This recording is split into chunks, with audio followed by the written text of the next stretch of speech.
네, AI 개념은 아마 지난 시간에 뭐 기술적인 거를 했을 때 좀 이야기를 많이 했을 것 같은데요.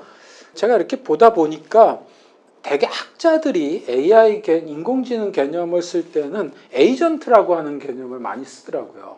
그러니까 이 에이전트라고 하는 개념을 쓴다는 거는 의사결정의 주체다라고 하는 거를 좀 부각시키는 이제 그런 개념 정의의 측면이 있는 것 같아요. 그러니까 아마 장기적으로는 우리가 지금 뭐 인공지능이라고 하는 게 지금의 단계에서는 이제 사람들의 의사결정에 대한 보조 수단으로 활용되는 게 일반적인 그런 모습일 거예요. 그렇지만 이런 이제 앞으로 조금 더 뭐 이 인공지능 기술이 좀 발전을 하면 정말 이제 인간을 대체하는 이제 그런 판단 주체, 행위 주체로서의 이제 그 인공지능 로봇이 나타나는 그런 세상이 올 수도 있단 말이에요. 그러니까 그런 것까지도 아마 염두에 둔 개념 정의가 아닌가 싶습니다. 그리고 여기서 에이전트라고 하는 거는 결국 의사결정을 스스로 내린다라고 하는데 초점이 있는 거고, 근데 이런 개념 정의를 한다라고 하는 거는 결국은 얼마나 그런 의사결정의 합리성을 담보할 수 있을 것인가에 대한 관심을 둔다라는 뜻이기도 해요. 이거는 이제 학문적으로는요. 그래서 고학수 교수 같은 경우는 이제 이런 식의 개념 정의를 하죠. 행위자가 최선의 결과를 얻을 수 있도록 행동하는지, 또 불확실성이 있는 경우에 기대값을 기준으로 최선의 결과를 산출할 수 있도록 행동하는지 여부를 기준으로 해서 인공지능을 판단하는 이제 그런 방식이 바로 합리적 행위자의 관점이다. 그리고 이런 관점에서 인공지능을 바라볼 수 있다라고 이야기를 하거든요.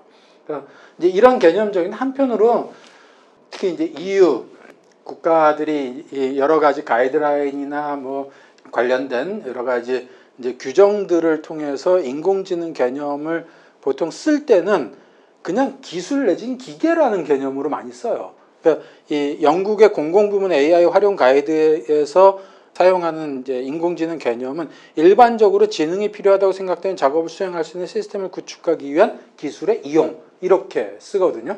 그러니까 이거는 뭐냐면 그러니까 에이전트로서의 어떤 합리적인 판단 주체다라고 하는 개념이 여기에 들어가 있지 않아요. 오히려 이 개념은 이제 알고리즘 중심의 그런 개념 정의를 하고 있는 것 같아요. 그래서 약간 이게 개념 정의를 하고 접근하는 게 좀 차이가 있는 것 같은데, 특히 이제 법학자들이나 인문학자들의 관점에서는 아무래도 인공지능이 얼마나 사람을 대신할 수 있을까에 대한 관심이 좀 많다 보니까 에이전트라고 하는 거가 이제 중심으로 좀 개념에 들어오는 게 아닌가 싶고요.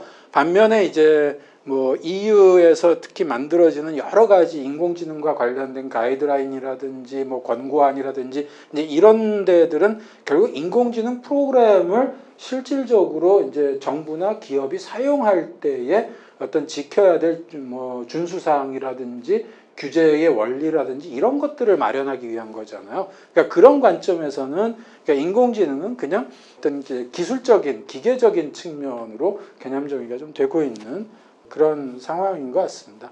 네.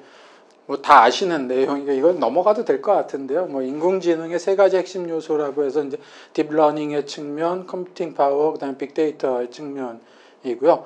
특히 이제 빅데이터를 이용할 수 있게 된다라고 하는 것이 뭐 인공지능을 획기적으로 발전시킬 수 있는 이제 그런 계기가 좀 된 거죠. 딥러닝 모델을 훈련시키기 위해서는 이제 훈련용 데이터가 대량의 데이터들이 필요하잖아요. 근데 이 대량의 데이터를 옛날에는 확보할 수가 없었던 것이지만 이제는 뭐 그거를 확보하는 것이 굉장히 쉬워진 상황입니다. 더군다나 우리 이제 가명 정보라고 하는 그런 방식을 통해서 더 쉬워진 그런 측면이 있죠. 사실 플랫폼 기업들 또 뭐 통신 기업들 같은 경우 어마어마한 양의 데이터들을 축적을 하잖아요. 그러니까 우리가 핸드폰을 쓰다 보면 핸드폰에 수많은 앱들이 있고 그 수많은 앱들은 엄청나게 많은 센서들을 다 내장하고 있어요. 그러니까 우리는 스마트폰을 가지고 걸어 다니지만 사실 요즘 저는 그 스마트폰에 이 위치 정보, 위치 기능을 평상시 맨날 꺼놓거든요.